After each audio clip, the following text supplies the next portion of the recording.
అందరికీ నమస్కారం. The news Telugu ground report 2025కి స్వాగతం. ఆంధ్రప్రదేశ్‌లో కూటమి ఏడాది పాలన తర్వాత మారుతున్న రాజకీయ పరిణామాలపై క్షేత్రస్థాయిలో ఉన్న పరిస్థితిని తెలియజేసే ప్రయత్నం. రాష్ట్రంలోని అన్ని అసెంబ్లీ నియోజకవర్గాల వారీగా ఏ నియోజకవర్గంలో ఎలాంటి పరిస్థితి ఉంది అన్నది తెలియజేస్తున్నాం. ఇప్పటికే కొన్ని జిల్లాలు, కొన్ని పార్లమెంట్ నియోజకవర్గాల వారీగా ఉన్న సమాచారాన్ని వీడియోల రూపంలో ప్లేలిస్ట్లో కూడా ఉంటుంది. గ్రౌండ్ రిపోర్ట్ 2025 అని మీరు క్లిక్ చేస్తే అందులో అన్ని జిల్లాల వారీగా నియోజకవర్గాల గురించిన సమాచారం మీరు తెలుసుకునే అవకాశం ఉంటుంది. వీలుంటే చూడొచ్చు. ఇక ఈరోజు మనం పశ్చిమ గోదావరి జిల్లాలో రాజకీయ పరిస్థితులు ఎట్లా ఉన్నాయి, ఈ జిల్లాలో 2024 ఎన్నికల్లో కూటమి క్లీన్ స్వీప్ చేసింది. 7కు 7 నియోజకవర్గాల్లోనూ కూటమి అభ్యర్థులే విజయం సాధించారు. అందులో 4 చోట్ల టీడీపీ అభ్యర్థులు, 3 చోట్ల జనసేన అభ్యర్థులు గెలిచి ఏడాదిగా ఎమ్మెల్యేలుగా ఉన్నారు. 2024లో గెలిచిన పశ్చిమ గోదావరి జిల్లాకు చెందినటువంటి ఎమ్మెల్యేల్లో పాలకొల్లు నుంచి హ్యాట్రిక్ విజయం సాధించిన నిమ్మల రామనాయుడు ప్రస్తుతం ఆంధ్రప్రదేశ్లో జలవనరుల శాఖ మంత్రిగా బాధ్యతలు వ్యవహరిస్తున్నారు. అదే సమయంలో ఉండి అసెంబ్లీ నియోజకవర్గం నుంచి తొలిసారిగా ఎమ్మెల్యేగా గెలిచిన కనుమూరి రఘురామకృష్ణరాజు ఏపీ అసెంబ్లీలో డిప్యూటీ స్పీకర్గా ఉన్నారు. వీళ్ళిద్దరితో పాటుగా మిగిలిన ఈ జిల్లాలోని 7గురు ఎమ్మెల్యేల పరిస్థితి ఎట్లా ఉందో చూద్దాం. ఆచంట ఈ నియోజకవర్గం నుంచి సీనియర్ నేత పితాని సత్యనారాయణ విజయం సాధించారు. గతంలో ఆయన కాంగ్రెస్ నుంచి 2 సార్లు ఎమ్మెల్యేగా గెలిస్తే ఇప్పుడైనా తెలుగుదేశం పార్టీ నుంచి రెండోసారి గెలిచారు. 2014లో గెలిచి 19లో ఓటమి పాలయ్యి 24లో మరోసారి ఆయన ఆచంట సీట్ని కైవసం చేసుకున్నారు. ఏడాది కాలంగా నియోజకవర్గంలో పితాని ప్రజలకు కాసింత అందుబాటులో ఉంటున్నారు అనేటువంటి అభిప్రాయాన్ని అయితే కలిగించగలిగారు. కానీ నియోజకవర్గంలో ఇసుక సహా వివిధ రకాల దందాలు యథేచ్ఛగా సాగుతుండడం పట్ల ఓటర్లలో అసహనం కనిపిస్తోంది. ఎమ్మెల్యే అనుచరుల దందాల మీద అసంతృప్తి మొదలయ్యింది. మరొకవైపు ప్రభుత్వం వివిధ సంక్షేమ పథకాలకు ఇచ్చినటువంటి మాట పూర్తిగా నెరవేర్చకపోవడం ఓటర్లను నిరాశకు గురిచేస్తుంది. దీంతో పాటుగా అభివృద్ధి కార్యక్రమాలు పెద్దగా లేవనేటువంటి అభిప్రాయం కూడా వినిపిస్తోంది. అరకొరగా రోడ్లు బాగు చేయడం మినహా నియోజకవర్గ వ్యాప్తంగా అభివృద్ధి విషయంలో ఈ ప్రభుత్వం వచ్చిన తర్వాత పెద్దగా మార్పు లేదనేటువంటి వాదన మొదలయ్యింది. అదే సమయంలో ఈ నియోజకవర్గంలో వైఎస్ఆర్సీపీ ఇంకా పూర్తిగా కోలుకున్న దాఖలాలు లేవు. గతంలో జగన్మోహన్ రెడ్డి హయాంలో మంత్రిగా పనిచేసిన చెరుకువాడ శ్రీరంగనాథరాజు అంతంత మాత్రంగా వ్యవహరిస్తున్నారు. నియోజకవర్గ పార్టీ వ్యవహారాల్లో అంటీ ముట్టనట్టుగా సాగుతున్నారు. కూటమి ప్రభుత్వం నుంచి వచ్చేటువంటి ఒత్తిళ్లను ఎదుర్కోవడం కన్నా కొంతకాలం ఆచి తూచి వ్యవహరించడమే శ్రేయస్కరమన్నట్టుగా ఆయన భావిస్తున్నట్టు కనిపిస్తుంది. దాంతో ఈ నియోజకవర్గంలో 2024లో ఓటమి తర్వాత వైఎస్ఆర్సీపీ పూర్తిగా కోలుకున్న దాఖలాలు లేవు. ఇది కూటమికి అడ్వాంటేజ్గా మారుతుంది. ఏడాది తర్వాత కూడా ఇక్కడ కూటమి అభ్యర్థి సేఫ్ జోన్లోనే ఉన్నట్టుగా నియోజకవర్గ వాసులు భావిస్తున్నారు. ఇక కీలక నియోజకవర్గం పాలకొల్లు. ఇక్కడ ఇప్పటి వరకు వైఎస్ఆర్సీపీ ఒక్కసారి కూడా విజయం సాధించిన దాఖలాలు లేవు. గడిచిన 3 ఎన్నికల్లోనూ టీడీపీ తరపున నిమ్మల రామనాయుడే వరుసగా గెలుస్తూ హ్యాట్రిక్ ఎమ్మెల్యేగా గుర్తింపు పొందారు. అయితే ఈసారి ఆయన మంత్రిగా నియోజకవర్గంలో సమూలమైనటువంటి మార్పులకి శ్రీకారం చుడతారు అని ఆశించిన జనం ఆశల మీద నీళ్లు జల్లేసినట్టుగా కనిపిస్తోంది. ఆయన గతంలో నియోజకవర్గానికి ఎక్కువ సమయం కేటాయిస్తే ఈసారి కొంత రాష్ట్ర స్థాయి ప్రభుత్వ కార్యకలాపాల్లో భాగస్వామ్యం కావాల్సి వస్తుంది. ఈ కారణంగా నియోజకవర్గంలో ఆయన అనుచరులు సాగిస్తున్నటువంటి వ్యవహారాలు మంత్రికి ఇబ్బందికరంగా మారే అవకాశం కూడా కనిపిస్తోంది. అదే సమయంలో పాలకొల్లు పట్టణానికి సంబంధించి అభివృద్ధి పరమైనటువంటి హామీలేవి అమలైన దాఖలాలు లేవు. నియోజకవర్గంలో టిడ్కో ఇళ్ల నిర్మాణం కూడా పూర్తి చేస్తున్నటువంటి ప్రయత్నం లేదు.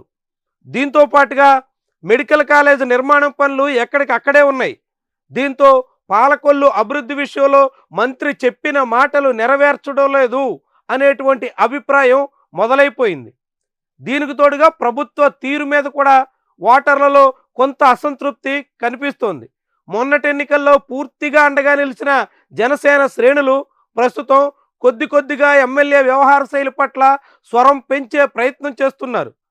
ముఖ్యంగా కాపు కులంలో వ్యతిరేకత అయితే ఇంకా పూర్తిగా కనిపించకపోయినప్పటికీ అసంతృప్తి అయితే సుస్పష్టంగా కనిపిస్తుంది. మొన్నటి ఎన్నికల్లో యలమంచిలి ఎంపీపీ పీఠం కైవసం చేసుకోవడం కోసం మంత్రి చేసిన ప్రయత్నాలు బెడిసి కొట్టడం వెనక ఎమ్మెల్యే తీరు మీద ఉన్నటువంటి వ్యతిరేకత ఒక కారణంగా చాలామందే భావిస్తున్నారు. దాంతోపాటుగా ఈ నియోజకవర్గంలో ప్రభుత్వ తీరుతో పాటుగా ఎమ్మెల్యే తీరు మీద కూడా వ్యతిరేకత వస్తున్నప్పటికీ దాన్ని ఉపయోగించుకునే స్థాయిలో వైఎస్ఆర్సీపీ కనిపించట్లేదు. మొన్నటి ఎన్నికల్లో ఓటమి పాలైన గుడాల గోపి ఇక్కడ నియోజకవర్గ ఇన్ఛార్జిగా ఉన్నప్పటికీ పార్టీలో ఉన్నటువంటి వర్గపోరు ఆయనకి ఏమాత్రం సఖ్యతను ఇవ్వడం లేదు. సామరస్యపూరిత వాతావరణం పాలకొల్లు వైఎస్ఆర్సీపీలో కరువైంది. వైఎస్ఆర్సీపీలో విభేదాలే ఇక్కడ కూటమికి అడ్వాంటేజ్గా మారే అవకాశం ఉందన్న అభిప్రాయం వినిపిస్తోంది. ఇక నరసాపురం ఈ నియోజకవర్గంలో జనసేన తొలిసారిగా గెలిచింది. ఇక్కడ బొమ్మిడి నాయకర్ ఆ పార్టీ తరపున రెండో ప్రయత్నంలో విజయం సాధించగలిగారు. 2019 నాటి ఓటమి తాలూకా సానుభూతి 2024లో రాష్ట్ర వ్యాప్తంగా వీచినటువంటి సానుకూల పవనాలు కూడా కలిసి నాయకర్కి అసెంబ్లీలో అడుగుపెట్టే అవకాశం దక్కింది. కానీ ఆయన నియోజకవర్గంలో మాత్రం పెత్తనమంతా సోదరుడికి అప్పగించేసి చేతులు దులుపుకుంటున్నటువంటి తీరు మీద కూటమి నేతలే ఏ మాత్రం సంతృప్తిగా లేరు. సాధారణ ఓటర్లు అయితే పూర్తి నిరాశతో కనిపిస్తున్నారు. గత ప్రభుత్వ హయాంలో సాగినట్టుగానే ఇసుక మట్టి సహా అన్ని దందాలు నడిచిపోతున్నాయనేటువంటి అభిప్రాయం ఉంది. దానికి తోడు ఆక్వా ఉత్పత్తుల ధరలు పడిపోవడం, ఆక్వా రైతులు అనేక రకాలుగా అవస్థలు పాలు కావడం ఇక్కడ ఎమ్మెల్యేకి వ్యతిరేకతను తెచ్చిపెట్టే అంశంగా మారుతుంది. ఆక్వా విషయంలో జగన్మోహన్ రెడ్డికి భిన్నంగా చంద్రబాబు ప్రభుత్వం అనేక రాయితీలు ఇస్తుందని ఆశిస్తే అందుకు విరుద్ధంగా సాగుతున్నటువంటి వైనం ఎమ్మెల్యేని కష్టాలు పాలు చేసేటువంటి అంశంగా కనిపిస్తోంది. అదే సమయంలో ఇక్కడ వైఎస్ఆర్సీపీ పూర్తిగా కోలుకోనప్పటికీ ఇక్కడ ప్రసాదరాజు మాజీ ఎమ్మెల్యే తిరిగి మళ్ళీ పార్టీని పట్టాలెక్కించే ప్రయత్నం అయితే మొదలుపెట్టారు. ఇప్పుడిప్పుడే పార్టీ వివిధ కార్యక్రమాలను చొరవగా నిర్వహించే ప్రయత్నం చేస్తోంది. గతంలో నియోజకవర్గం కేంద్రంగా ఉన్నటువంటి నరసాపురాన్ని జిల్లా కేంద్రం చేయలేదు అనేటువంటి అసంతృప్తి ఉండింది. అది ప్రసాదరాజుకి మొన్నటి ఎన్నికల్లో ఓటమికి ఒక కారణంగా మారింది. ఇప్పుడిప్పుడే అలాంటి వ్యతిరేకత తగ్గుతుండడంతో తిరిగి ప్రసాదరాజు క్రియాశీలకంగా మారే ప్రయత్నం చేస్తున్నారు. ఇది కూటమికి ఇక్కడ సవాల్ విసిరే వ్యవహారంగా మారబోతోంది. ఇక కీలక నియోజకవర్గం భీమవరం. ఇక్కడి నుంచి కూడా జనసేన రెండో ప్రయత్నంలో గెలిచింది. 2019లో పవన్ కళ్యాణ్ భీమవరంలో స్వయంగా ఓటమి పాలైనప్పటికీ 2024లో ఆయన తరపున అంజుబాబుని గెలిపించగలిగారు. పులపర్తి రామాంజనేయులు తెలుగుదేశం పార్టీ నుంచి జనసేనలో చేరి భీమవరం నుంచి 3 పార్టీల తరపున గెలిచిన నాయకుడిగా రికార్డు నెలకొల్పారు. తొలుత కాంగ్రెస్, ఆ తర్వాత టీడీపీ, ప్రస్తుతం జనసేన పార్టీ తరపున ఆయన ఎమ్మెల్యేలుగా పనిచేస్తున్నారు. అదే సమయంలో ప్రస్తుతం ఆయన ఏపీలో పిఏసీ చైర్మన్ హోదాను కూడా దక్కించుకున్నారు. కానీ వయోభారం సహా ఇతర అనేక కారణాలతో నియోజకవర్గంలో చొరవగా ఉంటున్నటువంటి దాఖలాలు లేవు.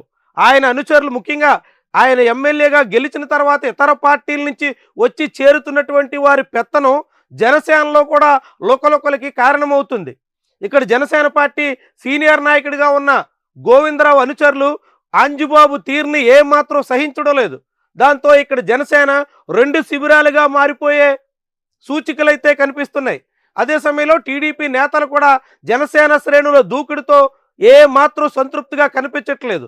ఇది కూటమిలో కొత్త కుంపట్లు రాజేసే వ్యవహారంగా మారబోతోంది. అదే సమయంలో ప్రభుత్వం మీద కూడా వ్యతిరేకత మొదలవుతుంది. ఆక్వా ధరల విషయంలో కుదుపు కారణంగా రైతాంగం తీవ్ర అసంతృప్తిగా ఉంది. ఆక్వా సంక్షోభ సమయంలో చంద్రబాబు ఏమాత్రం చొరవ చూపలేదు అనేటువంటి అభిప్రాయం ఆక్వా సాగుదారుల్లో ఉంది. ఇవన్నీ కూడా అంజుబాబుకి వచ్చే ఎన్నికల నాటికి గడ్డు పరిస్థితిని తీసుకొచ్చే అంశాలుగా మారుతున్నాయి. కానీ అదే సమయంలో ఇక్కడ విపక్షానికి దిక్కులేని నావగా కనిపిస్తోంది. గంధి శ్రీనివాస్ వైఎస్ఆర్సీపీకి రాజీనామా చేసిన తర్వాత భీమవరంలో వైఎస్ఆర్సీపీకి బలమైన ఇన్ఛార్జ్ కూడా కనిపించట్లేదు. అది కూటమికి ఇక్కడ సానుకూలతను తెచ్చిపెట్టే ఏకైక విషయంగా ప్రస్తుతానికి ఉంది. మరి ఇక్కడ వైఎస్ఆర్సీపీ ఎప్పటికీ కోలుకుంటుంది, బలమైన నేతను ఎప్పుడు తెర మీదకు తెస్తుంది, ఎట్లా ముందడుగు వేస్తుంది అన్నది ఆ పార్టీ భౌతవ్యాన్ని నిర్ణయిస్తుంది. మరొక కీలకమైనటువంటి నియోజకవర్గం ఉండి AP assembly deputy speaker Kanumuri Raghuramakrishnaraju ఇక్కడి నుంచి ప్రాతినిధ్యం వహిస్తున్నారు. ఇది తెలుగుదేశం పార్టీకి పెట్టని కోట లాంటి నియోజకవర్గం. కేవలం వైఎస్ఆర్ వేవులో 2004లో మినహా ఇక్కడ ఒక్కసారి కూడా తెలుగుదేశం పార్టీ ఓడిపోయిన చరిత్ర లేదు. 1983 నుంచి ఆ పార్టీ వరుసగా గెలుస్తూనే వస్తోంది. వైఎస్ఆర్సీపీ ఒక్క ఎన్నికల్లో కూడా ఇక్కడ బోణీ కొట్టిన దాఖలాలు లేవు. ఇక రఘురామకృష్ణరాజు ఎమ్మెల్యేగా గెలిచిన తర్వాత నియోజకవర్గంలో చొరవగా ప్రయత్నాలు చేస్తున్నారు. నియోజకవర్గంలో వివిధ కార్యక్రమాలను విస్తృతంగా ప్రచారం చేసుకుంటున్నారు. నియోజకవర్గంలో పట్టు పెంచుకునే పనిలో ఉన్నారు. ఈ క్రమంలోనే తెలుగుదేశం పార్టీలో ఇతర నేతలకి రఘురామకృష్ణరాజుకి మధ్య ఉన్నటువంటి వైరుధ్యాలు మాత్రం ప్రస్ఫుటంగా పెరుగుతున్నాయి. ఇవి భవిష్యత్తులో మరింత తీవ్రతరం అయ్యేలా కనిపిస్తున్నాయి. అది తెలుగుదేశం పార్టీకి చేటు తెచ్చే స్థాయిలో ఉంటాయా అనేటువంటిది కీలకమైనటువంటి అంశం. రాజకీయంగా కనుమూరు రఘురామకృష్ణరాజుతో విభేదించి మొన్నటి ఎన్నికల్లో ఇండిపెండెంట్గా పోటీ చేసిన కలవపూడి శివ వైఎస్ఆర్సీపీ వైపు దృష్టి సారించినట్టుగా ప్రచారం సాగుతుంది. ఆయన నిజంగానే వైఎస్ఆర్సీపీలో చేరితే రఘురామకృష్ణరాజుకి బలమైన అభ్యర్థి అవుతారు. వచ్చే ఎన్నికల నాటికి పోరు చాలా తీవ్రంగా ఉండేదానికి ఆస్కారం ఉంటుంది. ఇప్పటికే ఉండిలో ప్రభుత్వ తీరు పట్ల అసంతృప్తి ఛాయలైతే స్పష్టమవుతున్నాయి. అనేక సంక్షేమ పథకాల అమలు విషయంలోనూ అభివృద్ధి పరమైనటువంటి వ్యవహారాల్లోనూ ప్రభుత్వం పెద్దగా పట్టించుకుంటున్న దాఖలాలు లేవు అనేటువంటి అభిప్రాయం సామాన్యుల్లో ఉంది. కానీ మధ్యతరగతి ఎగువ తరగతి రైతాంగంలో మాత్రం రఘురామకృష్ణరాజు చొరవ సంతృప్తిని కలిగిస్తోంది. ఇటీవల ఇళ్లు కూల్చివేయడం ద్వారా పేదల వ్యతిరేకి రఘురామకృష్ణరాజు అనేటువంటి అభిప్రాయం బలపడుతోంది. అయితే ఇక్కడ వైఎస్ఆర్సీపీ మాత్రం చొరవగా కదులుతున్న దాఖలాలు. ఆ పార్టీకి బలమైన ఇన్ఛార్జ్ కూడా కరువయ్యారు.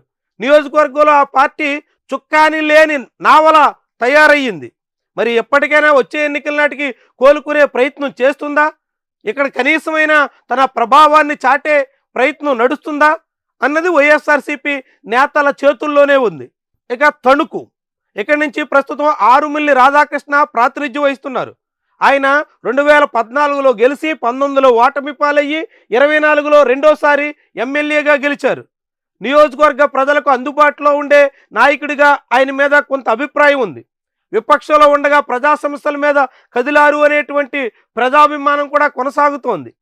అయితే ఏడాది కాలంగా నియోజకవర్గానికి సంబంధించినటువంటి కీలక సమస్యల విషయంలో ఎమ్మెల్యే పెద్దగా చొరవ చూపడం లేదు అనేటువంటి వాదన మొదలయ్యింది.